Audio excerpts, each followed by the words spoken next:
مع الذين يدعون ربهم بالغداة والعشي يريدون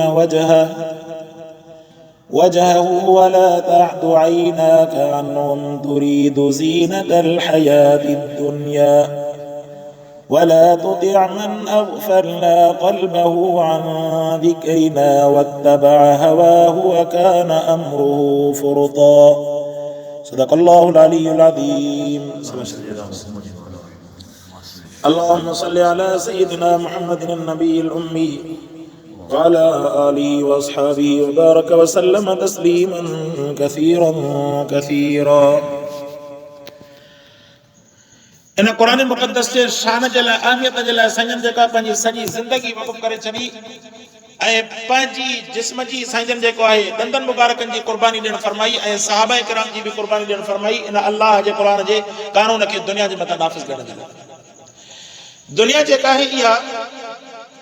असांजे साम्हूं जेका दुनिया हले थी न इहा फानी आहे। कुल्लु मन अलैहा फान। कंहिं बि वक़्त में कहिड़े बि माण्हू जे मथां मौत वाक़ई थींदो इहो कोई बि न सोचे त मुंहिंजी उमिरि जेका आहे 20 साल आहे या 50 साल आहे या 60 साल आहे अञा जेको आहे मुंहिंजी उमिरि पई आहे। जॾहिं अल्लाह जो हुकुम पहुचंदो त पोइ जेको आहे नंढे आङुरियूं अची वेंदियूं इंसान हैरान थी वेंदो बाबा हे हलियो वियो हिन जे त वञण जी उमिरि कोन्हे। जे चवंदा आहिनि त हिन जे त मरण जी उमिरि कोन्हे मौत छल मार पई तो हिन खे मारे छॾियो हिन जे मरण जी उमिरि कोन्हे। उमिरि कीअं न हुई उमिरि इहा ई मरण जी अल्लाह वटि इहो लिखियलु आहे। अल्लाह तबारक व तआला जी हिकिड़ी कानून कुदरत आहे जंहिं वक़्त में जंहिंखे चाहींदो मौत ॾींदो। को बादशाह को वज़ीर को मोतबर को ख़ान को नवाब को सरदार अल्लाह जे साम्हूं का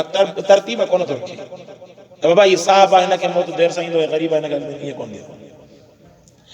अहिड़े नमूने सां इंसान जे अंदरि बि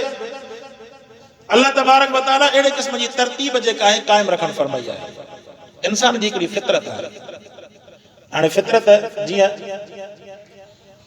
हिकिड़ी इंसान जी फितरत आहे बाबा जेकॾहिं अदल इंसाफ़ करे त जेकॾहिं को माण्हू ॾाढो माण्हू नाइंसाफ़ी कंदो न उन वक़्त में माण्हू खे खार घणी लॻंदी पर ॾाढो माण्हू जेको आहे नाइंसाफ़ी करे थो त उन सां बि ओड़े नमूने सां माण्हू चवे ऐं जेकॾहिं ग़रीब नाइंसाफ़ी करे त उन सां वरी उन हल्के लहजे में ताकी किथे ईअं न थिए जो अल्लाह तबारक व तआला उन ते कावड़जी पए त ग़रीब सम्झी करे हिन जे मथां नंबर वधीक थो अचे ॾाढे सां पुॼी कोन सो इहा जेका इंसान जी कैफ़ियत न हुजे। अल्लाह जो क़ुरान जेको आहे इंसान खे अदल सेखारियो। सो मूं अर्ज़ कयमि त क़ुरान मुक़द्दस आयत नंबर 26 खां तिलावत आहे। क़ुरान फरमाए त कुलिल्लाहु आलम गारे कहफ जे अंदरि केतिरा रहिया इन जो हक़ीक़ी इल्मु अल्लाह खे आहे ऐं केतिरो वक़्तु रहिया 309 साल त क़ुरान बयानु फरमाया पर हुन जे बावजूद फरमाई त केतिरा माण्हू इन जे अंदरि चिमो गोयूं कनि पिया त हक़ीक़ी इल्मु अल्लाह जी ज़ात खे आहे ऐं फरमाई त कुल्ला आलम कुलिल्लाहु आलम बिमा लबिसू अल्लाह वधीक ॼाणंदड़ आहे केतिरो अरसो इन जे अंदरि रहिया लहू ग़ैबुस समावाति वल अर्ज़।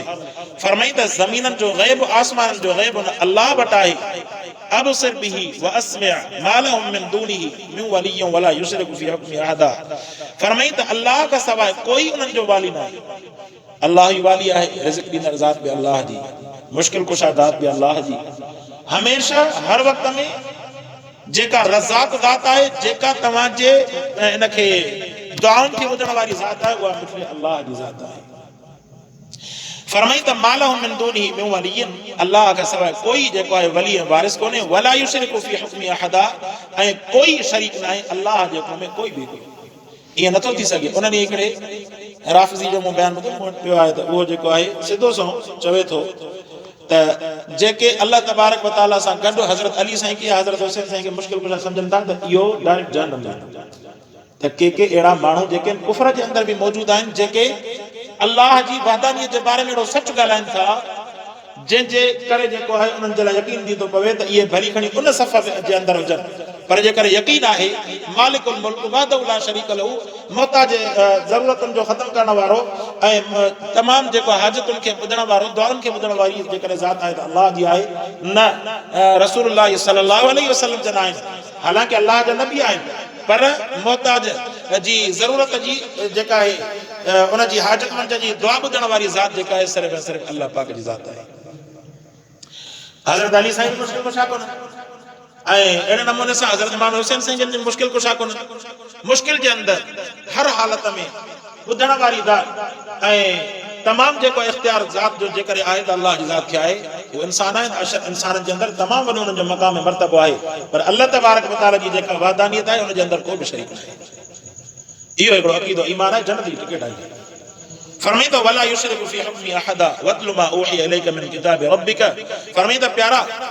तिलावत करे ॿुधायो उन्हनि खे साईं छा जेको अवां जे तरफ़ इहो क़ुरान नाज़िल कयो वियो इहो तुंहिंजे रब जो किताब आहे इहो के आम जेको इंसान जो किताब न आहे इहो मिठड़े अल्लाह जो किताब आहे अल्लाह पाक नाज़िल कयो मुहम्मद अरबी सल्लल्लाहु अलैहि वसल्लम जन जे मथां जेकॾहिं अवां मुस्लमान आहियो जेकॾहिं अवां कलमो पढ़ियो आहे जेकॾहिं अवां ईमान आंदो आहे रसूलुल्लाह सल्लल्लाहु अलैहि वसल्लम जन जे मथां त पोइ तव्हां जेको आहे क़ुरान खे पंहिंजो रहबर रहनुमा सम्झो अॼोके वक़्त में अल्लाह तबारक व तआला जेकॾहिं रसूलुल्लाह सल्लल्लाहु अलैहि वसल्लम जन जो को मौजज़ो असांजे साम्हूं रखणु फरमायो त उहो सिर्फ़ु ऐं सिर्फ़ु अल्लाह जो किताब क़ुरान पाक आहे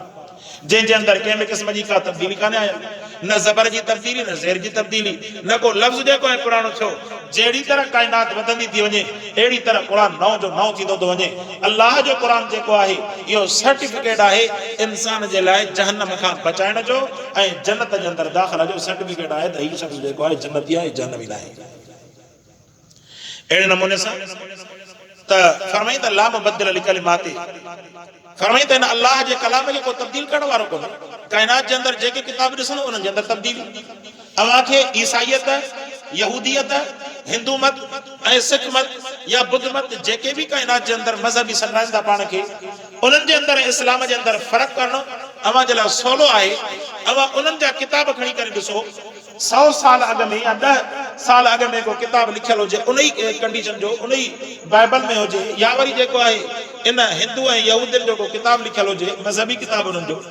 उन्हनि खे 10 साल पुराणो नुस्ख़ो खणो 10 साल जो को नुस्ख़ो वञो अव्हां खे उन्हनि जे अंदरि वॾो फ़र्क़ु महसूसु थींदो तव्हां खे माना ई तब्दील थियण मिलंदी तव्हां पर इस्लाम जो इहो शान आहे 100 या 10 साल त ठहियो 1400 साल अॻु में जेको लिखियल नुस्ख़ो आहे क़ुरान पाक जो उनखे तव्हां ॾिसंदव हिन क़ुरान खे भेटाईंदव त उन क़ुरान हिन क़ुरान जे अंदरि तव्हां खे ज़रे बराबर बि फ़र्क़ु न मिलंदो सो क़ुरान फरमाए त ला मुबद्दिल लिकलिमाति इन क़ुरान जे तब्दील करण वारो काइनात जे अंदरि कोई बि वलन तजिद मिन दूनिही मुल्तहदा फरमाईंदा इन क़ुरान खां सवाइ को जेको आहे ॿियो को रस्तो इन्हनि खे मिलंदो ई कोन इन क़ुरान खां सवाइ तव्हां खे रस्तो ॿियो को मिलंदो ई कोन हिदायत वारो रस्तो ऐं नूरानियत वारो रस्तो जेकॾहिं आहे त सिर्फ़ु सिर्फ़ु अल्लाह जो क़ुरान आहे फरमाईंदा वस्बिर नफ्सक मअ अल्लज़ीना यदऊन रब्बहुम रसूलुल्लाह सल्लल्लाहु अलैहि वसल्लम जॾहिं सहाबा किराम सां गॾु वेठा हूंदा हुआ त उन वक़्त में हज़रत अम्मार हज़रत यासिर ऐं अहिड़े नमूने सां हज़रत बिलाल ऐं अहिड़ा ग़रीब सहाबा किराम हज़रत अब्दुल्लाह बिन मसूद रज़ियल्लाहु तआला अन्हु इहे ग़रीब सहाबी जेके रसूलुल्लाह सल्लल्लाहु अलैहि वसल्लम जी ख़िदमत जे अक़दस जे अंदरि वेठा हूंदा हुआ काफ़िरनि अची करे दरख़्वास्त कई त साईं असांजी वॾी हैसियत आहे असांजो मर्तबो आहे असांजो शान आहे असां मके जा सरदार आहियूं तव्हां थोरो इहे पंहिंजे आस पास में इहे जेके वेठल जेके ग़रीब साहबी आहिनि इन्हनि खे थोरो पासे हटायो ताकी महफ़िल असांजे वेहण जहिड़ी त जीअं चवंदा आहिनि स्टेटस असांजो स्टेटस अहिड़ो आहे जो असां इन सां गॾु न विया दीन जे अंदरि अवां गरीब आयो अमीर आयो एक ही सफ़ में खड़े हो गए महमूद अयाज न कोई बंदा रहा न कोई बंदा नवाज सरदार हूंदो भी इन ही सफ़ में बीह कर नमाज पढ़ंदो गरीब हूंदो भी इन ही सफ़ जे अंदरि बीह कर नमाज पढ़ंदो अल्लाह तबारक व तआला अदालत जो अहिड़ो निज़ाम क़ाइमु करणु फरमायो जंहिंजे अंदरि सरदार गरीब ऐं अमीर जो को लिहाज़ कोन्हे ॿई जेके हिकिड़ी सफ़ में बीहंदा गरीब अॻु में ईंदो त उहो जेको आहे पहिरीं सफ़ में बीहंदो अमीर पोइ ईंदो त उहो पोइ सफ़ में अची करे बीहंदो ईअं कोन चइबो त हीउ जेको अमीर साहब आहे सेठ साहब आहे हिन इलाइक़े जो तंहिंजे करे अॻी सफ़ में हिनखे जारी कोन्हे अल्लाह पाक अहिड़ी जेका अदालत क़ाइमु करणु सो साईं जेको कुझु वक़्त जे लाइ हिकिड़ो ख़्यालु फरमायो त भला इन्हनि खे कुझु वक़्त जे लाइ भला मजलिस मां हटाया त मन साईं खे हिकिड़ी उमेद त मन जेके जहन्नम खां बची पवनि काफ़िर इस्लाम आणे विझनि अल्लाह तबारक व तआला मना करणु फरमाए प्यारा अव्हां खे जेको आहे सुहैब अम्मार ऐं यासिर ऐं इन्हनि ग़रीब साहबा खे पंहिंजी मजलिस में अचण जी इजाज़त कोन्हे जेके ईमान आणणो आहे त ईमान आणे इन मजलिस में वेहणो आहे त इन मजलिस में अची करे वेहे नथो वेहे उनखे इहा ग़रीब जी मजलिस नथी वणे त वञी करे ॿाहिरि वञे इस्लाम जेको आहे कॾहिं बि कंहिंजे स्टेटस खे जेको आहे इन हालत में क़बूल न कयो जो पंहिंजे अक़ीदे वारे सां ऐं पंहिंजे इस्लाम मोमिन भाउ सां बि इंसान जेको आहे स्टेटस जे करे नफ़रत करे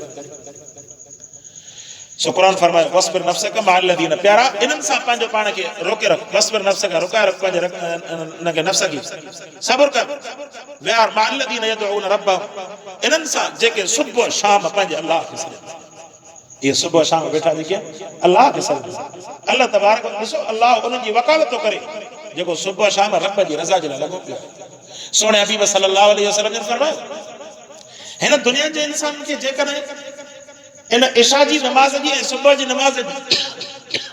अहमियत जी ख़बर हुजे न त इन में केॾो वॾो सवाब आहे इन में केॾो वॾो फ़ाइदो आहे पाण साईं फरमायो त इहे जेके आहिनि पंहिंजे वेक जे बिल जीअं चइबो आहे न चोतड़ूं खे बल या वरी जेको आहे पंहिंजे गोॾनि जे बल रेड़की बि अची करे मां जेकॾहिं पेर कमु न कनि न त पंहिंजे गुईअ जे बल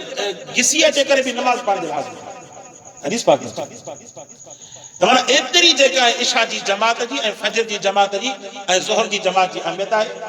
ऐं ॿियनि जी बि अहमियत आहे ईअं न आहे सभिनी वांगुरु फर्ज़ आहिनि पर इहे वक़्त जेके इंसान जे लाइ ज़रा आज़माइश वारा वक़्त आज़माइश वारा वक़्त सुबुह जो निंड छॾणु ॾुखी राति जे वक़्त में पंहिंजो कमुकार पंहिंजी मसरूफ़ियत पंहिंजो खाधो पंहिंजूं सभु शयूं इहे छॾणु जेके आहिनि ॾुखियूं इन वक़्त में जेकॾहिं अची करे अलाह जो फर्ज़ अची करे अदा करे थो त फरमाई त इन्हनि जे लाइ वॾे में वॾो अजुर आहे फरमाई इन्हनि खे जेकॾहिं इन जे अजुर जी ख़बर पवे न त इहा सॼी ज़िंदगी नमाज़ छॾींदी सो क़ुरान फरमायो वस्बिर नफ्सक मअ अल्लज़ीना यदऊन सब्र कर पंहिंजे नफ्स खे उन्हनि सां गॾु जेके सॾनि था पंहिंजे रब खे सुबुह ऐं शाम युरीदून वजह इन्हनि जो इरादो छा आहे इरादो इहो आहे त अलाह राज़ी बसि ॿियो को इरादो इंसान जे नेक अमल जो इहो वाहिद इरादो हुजे त मुंहिंजो रब राज़ी थी पए बसि इन खां अलावा ॿियो को मक़सदु न हुजे ॿियो जेकॾहिं मक़सदु इंसान जी ज़िंदगी में अची वियो न त पोइ हुनजो इख़लास कोन रहंदो उनजो जेको आहे इख़लास जेको आहे इंसान जो कंहिं बि क़िस्म में न रहंदो नमाज़ पाण अचे छाजे करे रब राज़ी थियो इहो न ॾिसे त जेके आहिनि मूंखे गर्मी लॻंदी या सर्दी लॻंदी या मस्जिद में थधो पाणी कोन्हे या गर्मी जे अंदरि बिजली कोन्हे पखा मस्जिद में कोन था हलनि या जेके एसी लॻल कोन्हनि या जेका आहे मूंखे मिटी थी लॻे या फलाणा उज़र आहिनि या केरु थो जेको आहे टाक मंझंदि जो वञी करे ज़ोर नमाज़ पढ़णु वञे या फजर जी नमाज़ केरु थो बसि सीउ लॻो पियो आहे असांजो त साह निकिरे इन हालत जा अहिड़ा जेके आहिनि फसाना ठाहे करे इंसान जेको आहे पंहिंजो पाण खे इबादत खां परे रखे त पोइ अलाह जी रज़ा ख़तमु थी पोइ माना इनखे पंहिंजे नफ़्स जी रज़ा वधीक महबूब आहे अलाह जी रज़ा महबूब आहे अलाह जी रज़ा जेका इंसान महबूब रखंदो न पोइ इन वक़्त में इहे कम जेके आहिनि इहे अमल जेके आहिनि छॾणु सवला ऐं आसान बणजी पवंदा सो क़ुरान फरमाई त युरीदून वजह इन्हनि जो इरादो इहो आहे ताकि अलाह खे राज़ी कर वला तादु अइनाका अन्हुम ऐं फरमाई त तूं जेको आहे इन्हनि खां पंहिंजे नज़र खे न फेर तुरीदु ज़ीनत अल हयात दुनिया जेकॾहिं अवा इरादो कयो था दुनिया जी ज़ीनत जो फरमाई इहो न कयो वला तुतिअ मन अग़फलना क़ल्बहु ऐं इन्हनि खे वला तुतिअ मन अग़फलना क़ल्बहु अन ज़िक्रिना उन्हनि जे पोयां पंहिंजे क़ल्ब खे उन्हनि जे तरफ़ तवज्जो न कर जिन पंहिंजी दिलि खे असांजे क़ल्ब असांजे ज़िक्र खां गाफ़िल करे छॾियो वतबअ हवाहु ऐं इहे जेके पंहिंजे ख़्वाहिशुनि जे पोयां लॻी पिया वकान अमरुहु फुरता ऐं फरमाई त इन्हनि जो मामिलो हद खां तजावुज़ कयल आहे इहे हद खां लॻिया था वञनि इन्हनि जो कहिड़ो कमु थी न सघे जेके पंहिंजो को शर्त रखंदा अहिड़ो शर्त जेको नाजाइज़ बाबा दीन में तॾहिं ईंदासीं जॾहिं हे कमु कंदो इहे शर्त उन्हनि जा मञणा न आहिनि रसूलुल्लाह सल्लल्लाहु अलैहि वसल्लम जन त उन्हनि जे मजलिस जे ग़रीबनि जे वेहण वारो उन्हनि खे उथारण वारो शर्त कोन मञियो चिजाए जो इंसान जेको आहे पंहिंजे अक़ीदे जे अंदरि कंप्रोमाइज़ अधु तुंहिंजो अधु मुंहिंजो ईअं करे जेको होॾे वञी करे हलियो ईअं करे बि न करे इंसान पंहिंजे जेको आहे इस्लाम जे अंदरि मज़बूत जेको आहे पत्थरनि खां वधीक मज़बूत बीठो हुजे अल्लाह पाक खां दुआ आहे अल्लाह जे क़ुरान खे सम्झण अमल करण जी तौफ़ीक़ अता फरमाए आख़िर दावाना